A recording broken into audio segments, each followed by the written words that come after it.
Hi everyone, this is KJ Vlogs, a Filipino actor based here in Kingdom of Saudi Arabia, and welcome back to my channel. Agad-agad, gawa natin ito ng reaction video, ang mga latest chika about sa Kim Pao. O diba, sabi ko nga sa inyo, actually gusto ko lang i-clarify bago ko pinost, bago ko vlinag, yung narinig nyo na ba ang latest na video ko kahapon, yung una kong in-upload, tapos yung pangalawa, yung na-spot nga sila, yung Kim Pao na nagkaroon ng workout or nag-jogging sila together in Makati.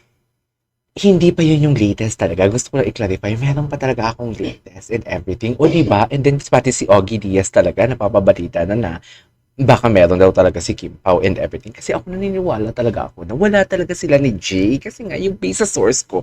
Hindi, basta. Ang hirap kasi sabihin.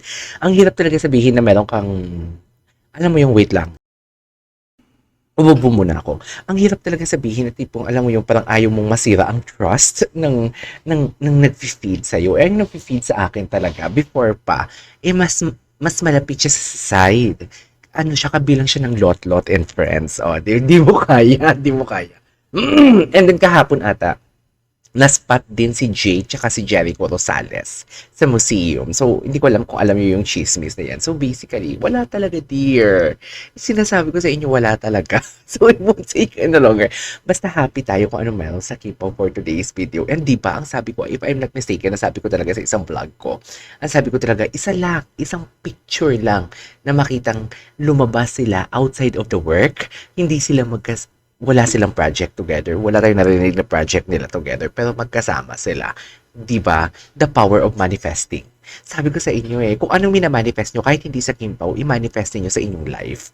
Kasi totoo yan. Totoo talaga yan. I-manifest nyo together with the work hard as well. Kahit sabihin yung imposible. No. As in, basta minamanifest nyo tapos pinagtatrabahoan nyo, hindi yan imposible.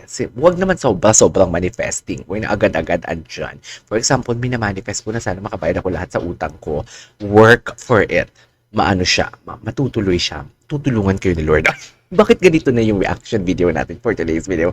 So, in 1 second longer, I'm really excited to watch this kasi alam ko may mga videos ako kahapon na aside sa nakita silang nagko-coffee, if I'm not mistaken, is may mga video pa silang nagja-jogging sila together and I cannot wait talaga ba na makita yun kasi kahapon I contain myself talaga na hindi ako gagawa ng reaction video sa Kim Pao ng hapon kasi gusto ko talaga yung tipong maipon lahat ng mga videos ng mga resibo and magawa natin ng reaction video. Tapos nga ito nga, lumabas na naman si Ogie Diaz sa vlog na sila na naman ni Kim Pao. Sabi ko, di ba dati parang sabi mo wala? Sabi ng source mo wala.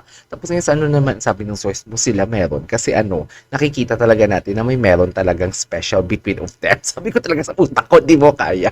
So yeah, without further ado, let's all watch this. Yeah, nag-jogging pala talaga sila. I am just really curious kung sino-sino sila. Siguro together with the team of, what do you call this? Team of Paolo Avellino, no? Okay, ito ha. Sa utak ko lang, bigla lang pumasok ngayon. Sabihin, kahit alam naman natin may something. Sabihin natin wala silang something. But if they will gonna something like bond together with this kind of hobby, which is working out, dahil hindi malayong magkaka-inlove sila.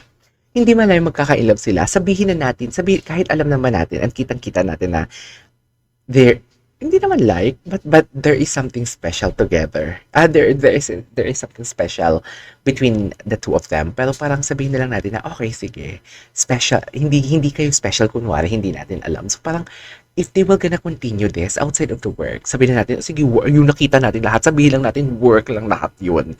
Fan service lang lahat yun. Pero after work, nag-workout kayo. Hindi malawang magkakailaban talaga kayo. As in, hindi talaga malawang magkakailaban kayo. Anyways, ang dami kong chika. Diba? Gusto ko na talaga sabihin sa inyo kung ano yung latest eh. Charis! Ay, hello. Workout. Okay. Si Kim. Nakatago pa talaga si Kim. At magkatabi talaga sila. At, di ba, marami naman silang nag-workout. Pero bakit sila magkatabi? So, totoo talaga ang sabi ni Pao na my favorite accessory is you beside me. Diba? Totoo talaga. napalakas yung boses ko. Alam mo, tinatry ko talaga na mahinahon ang vlog ko para hindi ako mahingal and everything. Hindi po hindi ako masastutter. Hindi po kalmado lang. Pero hindi talaga kaya, dear. Hindi talaga kaya. Diba? Magkatabi talaga sila, dear. Tapos sumabot si Pao. Oh, di mo kaya. Anyways. Oh, ang gwapo ni Paulo. Si Kim tagong-tago ang mukha, ah. Tagong-tago ang mukha ni Kim, ah. Ay, from this? Ito yun. This is one that I really love about the vlog of Kim Chiu as well. Yung tipong kitang-kita sa mukha ni Pao na may work ka pa bukas. Yung, parang ayaw ni Pao na umalis si Kim sa Taylor Swift. Ayaw ni Kim na umalis si Pao sa... Ayaw ni Pao na umalis si Kim sa Taylor Swift. Pero wala siya magagawa. Kasi Taylor Swift yun eh. Favorite artist or favorite singer yun ni Kim Chiu. Yung tipong nag-make face talaga siya dito na, oh my God. Alam mo, feeling ko dito pa lang eh. Pero hindi eh. Hindi. Dito may special ba? Hello! Hindi dito nagsimula eh. Mas nauna pa. Hindi ka nun! Ang gwapo ni Pao. So, sobrang saya natin to siya. Wait. Eto yung time na may nag-whole day na rant dahil sa Taylor Swift concert. Kaya may chinita na sumusuyo. Todo kapit may baby boy na nagtatampo. Ay, talaga? Totoo ba? Ay, oo! Kasi ito yung suot ni Kim na may vlog. May baby boy na nagtatampo. Ang cutie. Ang laki-laki ni Pao na tao. Tapos nagtatampo siya sa maliit na payat na babae, no? Ang cutie! Ang cutie! This is so cute! Ay, sana may mga BTS tayo ulit na makikita, no? May BTS... Ay, oo, nag-rant nga siya. Nag-rant nga siya, dear. Sayong-sayo yan, chinita, himlay mula sa kapit ng Kim Pao. Oo nga, no? Kitang-kita sa mukha niya na naiinis siya. Endgame na talaga to. Endgame na talaga to. As in, sure ako. Charis!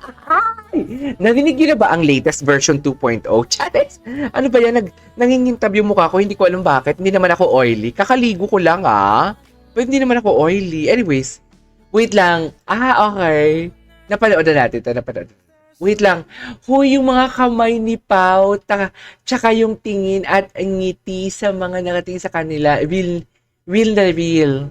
Actually, totoo, real na real. Kaya nga na-cost talaga nila yung attention ko eh. Kasi, yung kanilang, yung Iloilo, ay yung Milan, tapos na-stop lang ako gumawa ng reaction video. Kasi sabi ko, hindi kasi ako gumagawa ng reaction video na alam kong walang pag-asa. Diba? Yung tipong alam mo, okay. Ay, meron, Barda. Kasi Barbie Fortesa and David Licao. Kasi sobrang genuine talaga. May chemistry talaga. So, itong Kim Pao kasi talaga, akala ko for work lang. Pero grabe ang chemistry talaga, overflowing. Doon pa lang sa Milan, sa ASAP Milan, that is the first time na gumawa ako ng reaction video. Nasundan yon. After that, siguro after 1 year, yung Iloilo nila, ay, die. Sinasabi ko, ay, shoota. Sabi, lalo nang sinali nila si Taling KitKat, si JM, die, di mo kaya. Ay, I cannot wait na mapanood ito in real life. Sa totoo lang. Sa totoo lang. Sa totoo lang. Ay, Chares! Parang totoo. Parang totoo yung pagkatanong ni Paolo na will you be my life? Oh my God! Okay. Ay, what's next? Ay, hello! Saan punta Inday Kim? Ay, yung mga travels niya. Malapit na sila mag-asap, Churva, no? Kasama kaya ang Donbell doon? Sana kasama yung Donbell.